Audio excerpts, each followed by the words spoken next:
그러므로 너희가 그리스도 예수를 주로 받았으니 그 안에서 행하되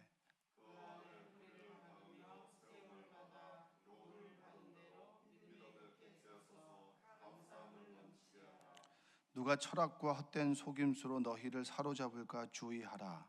이것은 사람의 전통과 세상의 초등 학문을 따르며 그리스도를 따름이 아니니라.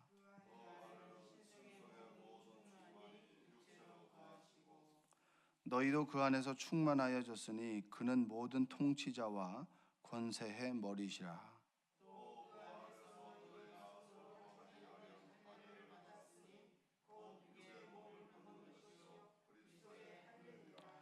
함께 읽겠습니다.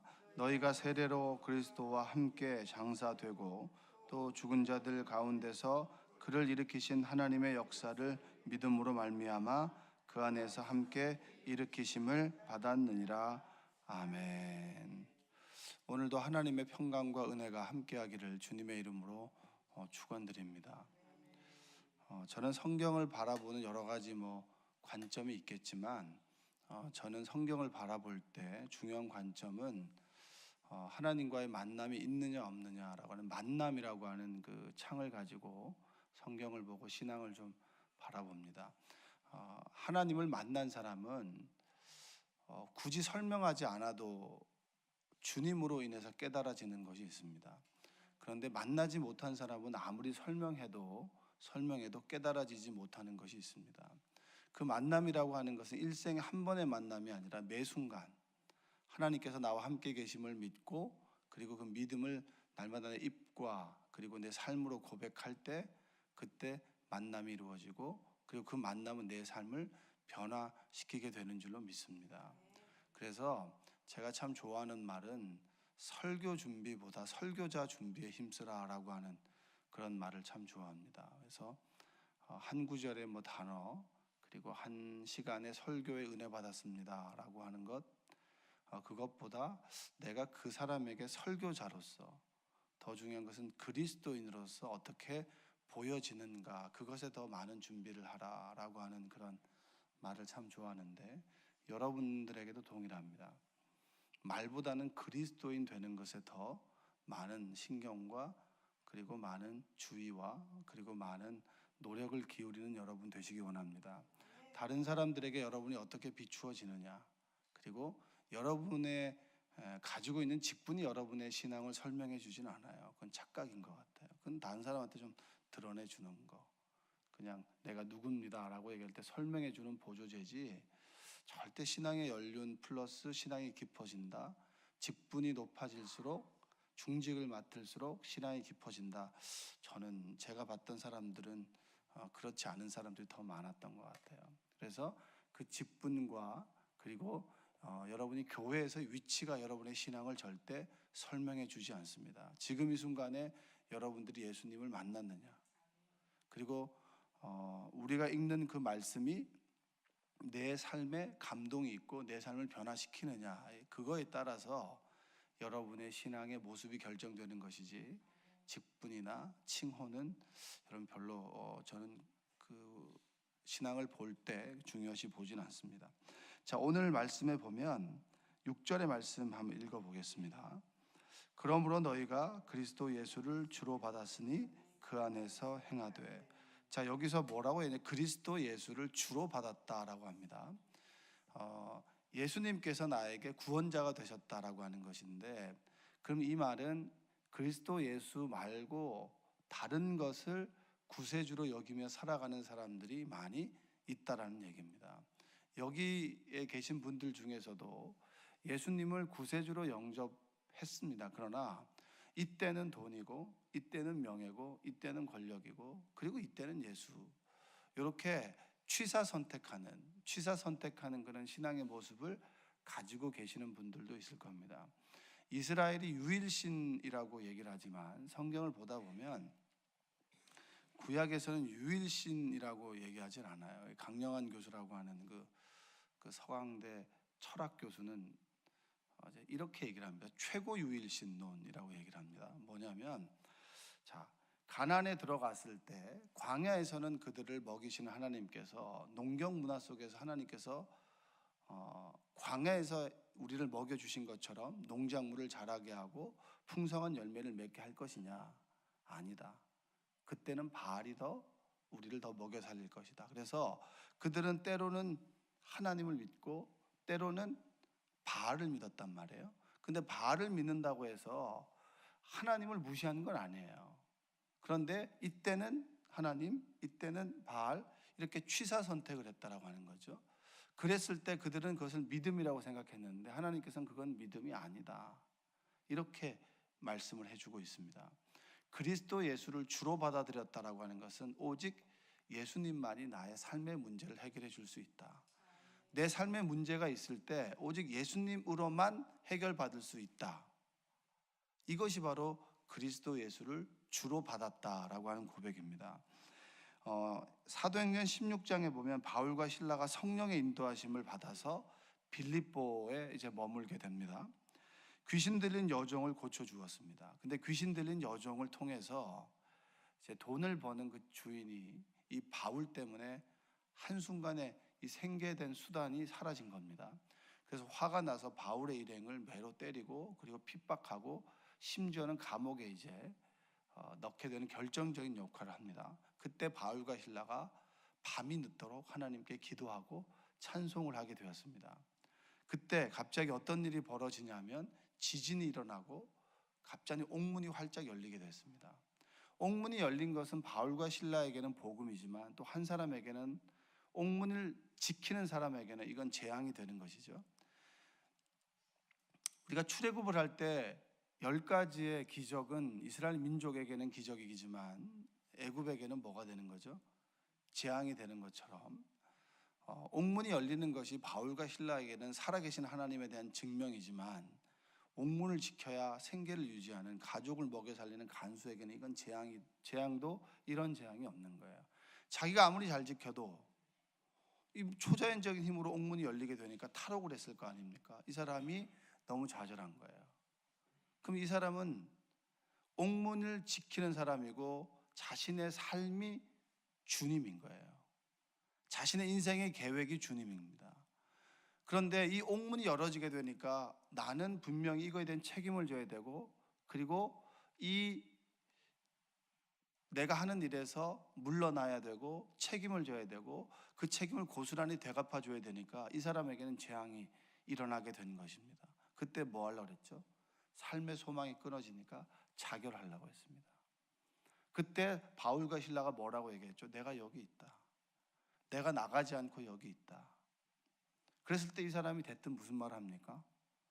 원래 탈옥을 해야 되는 것이 분명한 건데, 그리고 모든 범죄자들과 다르게 이 사람들은 기도하고 찬송하는 사람들이라 다른 사람들과 달랐던 거예요. 이들이 하는 말이 아니라 이들이 하는 삶이 그리스도인이었습니다. 그래서 참 다르다라고 생각했는데 뭔가라고 하는 물어보고자 하는 마음이 있었는데, 그때 자신이 살 수 있음에도 불구하고 나가지 않은 것을 보고 내가 어떻게 하여야 당신이 믿는 그 하나님을 내가 믿을 수 있겠습니까? 그랬을 때 바울이 뭐라고 얘기합니까? 주 예수를 믿으라. 그리하면 너와 내 집이 구원을 얻을 것이다. 할렐루야. 예수를 주로 받았다라고 하는 것은 바로 이것입니다. 어떤 문제든지 간에 예수 안에서 답을 찾으려고 하는 사람들이 바로 예수를 구세주로 믿는 사람들이에요. 할렐루야. 여러분, 예수님을 구세주로 영접하는 여러분들 되시기 원합니다. 어떤 문제가 생겨날 때 우리는 먼저 그 문제를 해결해 줄 수 있는 사람을 찾습니다. 그런데 하나님께서 그 사람을 통해서 역사하신다면 그 사람은 해결책이 되지만, 하나님께서 그 사람을 통해서 역사하시지 않는다면 헛수고가 될 수도 있습니다. 삶의 모든 문제가 있을 때 그 문제를 주님께 내어놓고 주님으로부터 해결함 받는, 주님께서 사람을 통해서 역사하고 주님께서 다른 지식을 통해서 역사하고 주님께서 다른 어떤 상황을, 환경을 통해서 역사든지 간에 주님으로부터 문제가 풀어진다라고 하는 것이 예수 그리스도를 주로 받았다라고 하는 의미입니다. 여러분들이 예수님을 진정한 구세주로 영접하는 여러분 되시기 원합니다. 할렐루야. 자, 그리고 7절을 한번 읽어보겠습니다. 그 안에 뿌리를 박으며 세움을 받아 교훈을 받은 대로 믿음에 굳게 서서 감사함을 넘치게 하라. 자, 늘 예수님께 묻고 삶의 모든 문제를 가져간다라고 하는 것이 뿌리를 박는 거예요. 그러면 예수님께서 우리를 세워주십니다. 교회는 여러분과 제가 세우는 게 아니에요. 우리가 예수님께 뿌리를 박아 놓으면 주님께서 나를 세우십니다. 세우실 때 순종함으로 나를 통해서 내가 통로가 되느냐 되지 않느냐는 바로 우리의 믿음입니다. 그리고 우리의 순종이죠. 여러분들을 통해서 교회를 세워나가는 하나님의 뜻과 계획을 깨닫는 여러분들 되시기 바랍니다. 그래서 교회 일에 초치지 마시고 자꾸 인간적인 생각으로 자꾸 하나님의 일들을 방해하지 않는 여러분 되시기 원합니다. 저는 가장 답답했었어요. 하나님의 일을 하는데 세상적인 경영의 지식 가지고 그거 하면 안 된다고 효율성과 그리고 합리성을 내세우면서, 성경은 효율성과 합리성을 얘기하지 않습니다. 그럼 절대 기적은 일어나지 않아요. 홍해 앞에서 모세가 손든다고 홍해가 갈라집니까? 그게 합리적입니까? 효율적입니까? 절대 효율적이지 않죠. 합리적이고 효율적이라면 하나님께서 홍해 앞으로 우리를 인도하시면 안 되는 거예요. 근데 자꾸 어줍지 않은 우리의 지식을 가지고 자꾸 하나님의 일을 판단하고 잣대를 내세우는 어리석음을 가지고 그것이 진리인 것처럼 포장하는 사람이 얼마나 많은지 몰라요. 하나님 앞에 우리가 무릎 꿇고 물어보고 하나님 앞에 중심을 둔다면 하나님께서 주신 지혜를 가지고 우리가 살아가야 되는데, 내가 가지고 있는 지식, 세상에서 조금의 성공을 거두었다고 그 성공의 지식 가지고 기술 가지고 하나님의 일들을 재단하고 판단하는 일들이 얼마나 많은지 몰라요. 여러분, 성경에 있는 그 위대한 바벨론이나 페르시아나 그 사람들이 제국을 이끌었던 경영의 기술을 가지고 있고 왕도를 가지고 있습니다. 그 왕도가 어디 있나요? 사라졌지만 하나님의 말씀은 살아 있습니다. 세상의 지식과 하나님의 말씀이 부딪힐 때 꺾고 그 말씀을 받아들이는 것이 자기 부인이에요. 여러분들이 하나님의 말씀 앞에서 여러분의 지식과 고집과 그리고 경험을 꺾는 은혜가 있기를 원합니다. 할렐루야. 자, 그 안에 뿌리를 박으며 세움을 받아 교훈을 받은 대로 믿음에 굳게 서서 감사함을 넘치게 하라. 여러분, 믿음에 굳게 선다라고 하는 것은 하나님께서 믿음에 굳게 세워주나요? 믿음이라고 하는 것을 우리에게 주실 때 믿음을 지켜나가는 것은 누구입니까? 우리입니다. 믿음은 하나님의 선물입니다. 할렐루야. 한번 고백해 볼까요? 믿음은 하나님의 선물입니다. 그러나 믿음을 굳게 지켜나가는 사람들은 바로 우리 자신이에요. 그래서 여기 있지만 하나님 말씀을 듣지만 말씀을 받아들이고 싹이 나고 열매가 맺어지는 사람들은 다양하다라고 하는 거예요. 믿음을 굳게 세우고 늘 감사를 고백하는 여러분들 되시기 원합니다. 처음에는 우리가 하나님부터 믿음을 선물로 받습니다. 그리고 믿음대로 살아갑니다. 두렵죠. 그러나 하나님께서 그 믿음 가운데 역사하셔서 삶의 문제를 풀어주십니다. 그 다음부터 우리의 믿음의 고백은 뭡니까? 믿고 감사합니다. 하나님께서 나의 인생을 이끌어 주실 줄로 믿고 감사합니다. 이것은 내 신념과 의지의 고백이에요. 그 고백 가운데 하나님께서 역사해 주셔서 더 굳은 믿음으로 우리를 성장시켜 주신다. 여러분, 그것이 바로 바울이 골로새 교인들에게 지금 우리에게 주시는 하나님의 마음인 줄로 믿습니다. 자, 8절을 한번 읽어볼까요? 누가 철학과 헛된 속임수로 너희를 사로잡을까 주의하라. 이것은 사람의 전통과 세상의 초등학문을 따르며 그리스도를 따름이 아니니라. 여러분, 철학과 헛된 속임수 그리고 너희를 사로잡을까 주의하라. 그럼 이 말은 믿음에 굳게 선다라고 하는 사람도 넘어질 수 있다는 겁니까? 넘어지지 않는다는 말입니까? 늘 우리는 넘어집니다. 하나님은 그대로 있지만 늘 넘어지고 철학과 어떨 때는 하나님 말씀이 우습게 보일 때도 있습니다. 안 믿어질 때도 있어요. 그러나 세상의 철학과 그런 것들이 더 위대해 보일 수도 있어요. 멋있어 보일 수 있어요. 그래서 사로잡힐 수 있습니다. 그러나 그것은 생명이 없다. 그곳에는 생명이 없다. 그래서 늘 주의하라. 이 말은 내가 믿음에 굳게 서면 설수록 나를 사로잡는 것들이 많아진다는 겁니까? 더 뚜렷해진다는 겁니까? 아니라는 말입니까? 뚜렷해지는 거예요. 저는 세상의 학문도 굉장히 중요하다고 생각해요. 그러나 정확한 포지션을 알아야 돼요. 철학은 하나님을 알아가는 도구입니다. 철학이 주는 가장 중요한 질문은 나는 어디서부터 왔고 어디로 가고 내 삶의 끝은 무엇인가, 그리고 나는 어떻게 살아야 되는 것인가 라고 하는 것이 철학의 물음입니다. 그 물음에 대한 답은 오직 예수 그리스도죠. 나는 하나님으로부터 왔고 하나님 주신 사명, 소명, 그것과 함께 살아가며 그리고 우리의 인생의 마지막은 하나님께로 돌아가는 것이다. 이것이 바로 신학이 주는 답 아니겠습니까? 철학이라고 하는 것은 중요하지만 하나님을 알아가는 수단이 된다. 그렇다면 우리 세상 속에서 공부를 열심히 해야 되나요? 열심히 해야 되죠. 아는 만큼 하나님이 보이기 때문입니다. 여러분, 열심히 세상적인 지식을 채우되 그 세상적인 지식은 하나님을 알아가는 도구가 된다. 이것이 역전돼 버리면 뭐죠? 사로잡히게 되는 것입니다. 그래서 공부를 열심히 한 사람이 성경도 더 열심히 보지 않을까, 저는 그렇게 생각을 합니다. 자, 이것은 사람의 전통과 세상의 초등학문을 따르며 그리스도를 따름이 아니다. 이렇게 바울은 유쾌하게 정의를 해줍니다. 자, 9절과 10절 읽어보겠습니다. 그 안에는 신성의 모든 충만이 육체로 거하시고 너희도 그 안에서 충만하여졌으니 그는 모든 통치자와 권세의 머리시라. 예수님을 만나고 보니 그분 안에 하나님이 계시고 그리고 그 하나님께서 나와 함께 계심으로 내 삶이 충만해진다. 그런 의미입니다. 그리고 11절과 12절을 한번 보겠습니다. 또 그 안에서 너희가 손으로 하지 아니한 할례를 받았으니 곧 육의 몸을 벗는 것이요 그리스도의 할례니라. 너희가 세례로 그리스도와 함께 장사되고 또 죽은 자들 가운데서 그를 일으키신 하나님의 역사를 믿음으로 말미암아 그 안에서 함께 일으키심을 받았느니라.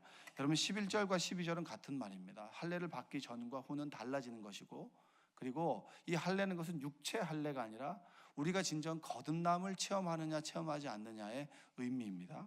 12절에 보면 너희가 세례로 그리스도와 함께 장사되었다. 물에 빠지기 전에 너희는 이전 몸과 빠지고 난 후에 몸이 달라졌다. 자, 그러면 여러분, 우리가 착각하는 것 중에 하나가 있습니다. 예수님께서 십자가에서 죽으셨어요. 그리고 3일 동안 부활하셨습니다. 3일 후에 부활하셨습니다. 그리고 승천하셨고 하나님의 보좌 오른편에 계십니다. 그리고 그 하나님께서 영으로 이 가운데 임하셨어요. 그게 성령입니다. 그래서 지금 우리는 성령과 함께 있다라고 고백하죠. 그래서 정확하게 얘기하면 성부, 성자, 성령 하나님과 지금 함께 계시는 거예요. 자, 예수님께서 십자가에서 죽으셨습니다라고 하는 것을 나는 여기 있고 예수님께서는 죽으셨다라고 하는 걸 먼발치로 바라보는 사람은 거듭남을 체험한 사람이 아니에요. 예수님의 십자가를 경험한다라고 하는 것은 예수님이 걸어갔던 그 길을 나도 걸어가는 것을 의미하는 것이지, 예수님이 십자가에서 죽고 나는 멀쩡히 있고 나는 손에 피 하나 묻히지 않고 예수님께서 죽었으니까 나는 그냥 피 묻히지 않는 그 삶으로 거듭났다. 여러분, 그건 정말 예수님을 모르는 겁니다. 주님과 인격적인 만남이라고 하는 것은 무엇이냐면, 주님께서 골고다의 언덕에서 정말 눈물이 피와 땀이 되듯이 눈물이 기도하셨어요. 그 길을 걸어갈 것인가, 죽을 것인가 말 것인가, 하나님의 사명을 지킬 것인가 지키지 않을 것인가 라고 하는 순간이 우리에게도 찾아옵니다. 그때 예수님처럼은 하지 못하더라도 그 자리를 피하지 않고 눈물로 기도하고 하나님께 변명하기도 하고, 그리고 그 자리를 피하게 해달라고 눈물 흘리며 기도해 본 사람, 그리고 그 기도의 과정을 거쳐서 십자가의 고난을 조금은 겪어본 사람이 주님의 십자가의 의미와 부활을 깨닫는 거예요. 그런데 그건 모르고 그냥 예수님은 쇼하고 나는 관객인 것처럼, 여러분, 절대 그 기독교가 아닙니다.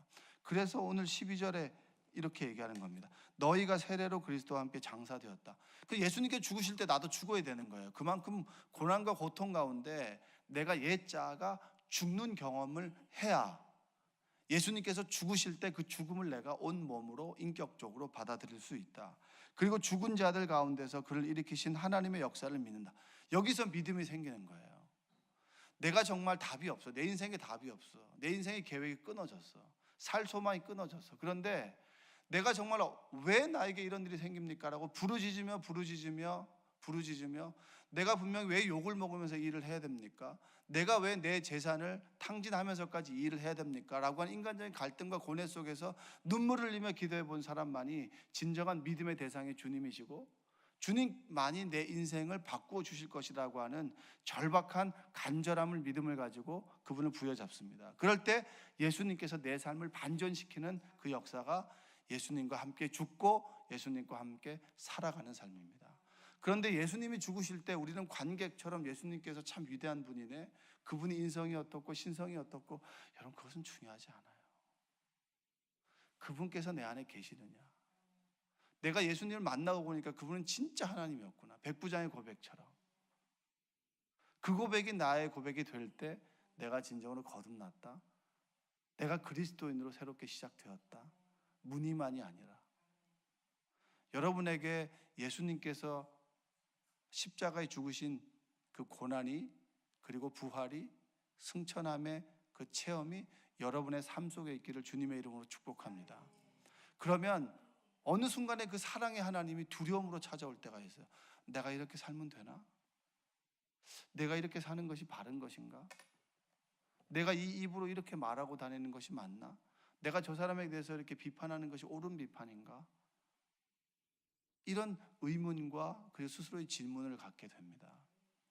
여러분들이 예수님께서 죽으실 때 골고다의 언덕의 고난을 경험해 보시길 원합니다. 그것은 나를 골탕 먹이기 위해서가 아니라 정말 예수님을 만나는 과정 속에 있는 줄로 믿습니다. 골고다의 언덕에서 예수님께서 하나님이 정말 나와 함께 계신다라고 하는 것을 경험했을까요? 저는 그렇게 생각하지 않아요. 골고다 언덕에서 믿음을 지켜나가기 위해서 울부짖을 때 버림받지 않았을까? 하나님은 어디 계신가? 하나님 살아계신데 정말 나에게 이렇게 죽음을 원하실까? 라고 하는 인간적인 예수님의 그 모습이 나의 삶 속에 들어오게 될 때, 나의 상황 속에서 만나게 될 때, 우리는 하나님을 인격적으로 만났다고 얘기하고, 그 상황을 눈물로 이겨낸 사람만이 진정으로 3일 후에 그 어둠의 시간을 지나고 기다림 끝에 하나님께서 그를 부활시켰던 그 부활의 체험이 나의 삶 속에 들어온다. 여러분, 그것을 경험하는 여러분들 되시기 바랍니다. 이것이 만남이에요. 이 하나님을 만나고 이 예수님을 만나고 이 성령의 능력을 만난다면 이 말씀이 나에게 풀어지게 됩니다. 그것이 여러분의 삶 속에 있기를 주님의 이름으로 축원드립니다. 기도하겠습니다. 사랑과 은혜가 풍성하신 아버지 하나님, 감사합니다. 살아 역사하시는 주님을 이 시간 만나길 원합니다. 20년 전에 만나고 10년 전에 만나고, 그리고 힘들 때 만나고, 그 주님을 지금 이 순간 만나길 원합니다. 하나님에 대한 그 신앙이 회복되기를 원합니다. 하나님 도와주시고 지켜주시고 주님 함께하여 주시옵소서. 이 새벽에 주님으로부터 위로를 받기 원하고, 삶의 어려운 문제 가운데 주님께 부르짖지 않으면 정말 힘들고 어려운 성도들이 있습니까? 주님, 그를 만나 주시옵소서. 그리고 새로운 소망을 가지고, 그리고 감사를 가지고 이전에 나와 기도하는 성도들이 있습니까? 아버지 하나님, 그를 위로하시고 그리고 힘과 능력을 허락하여 주시옵소서. 우리는 주님이 아니면, 기도하지 않으면 살아갈 수가 없습니다. 그것을 깨닫는 것이 복이고, 내가 왜 이렇게 힘들게 새벽 기도를 해야 되나, 이것이 인간적인 푸념일지라도 하나님의 입장에서 보고 믿음의 눈으로 보면 가장 복된 길임을 주님 우리는 믿습니다.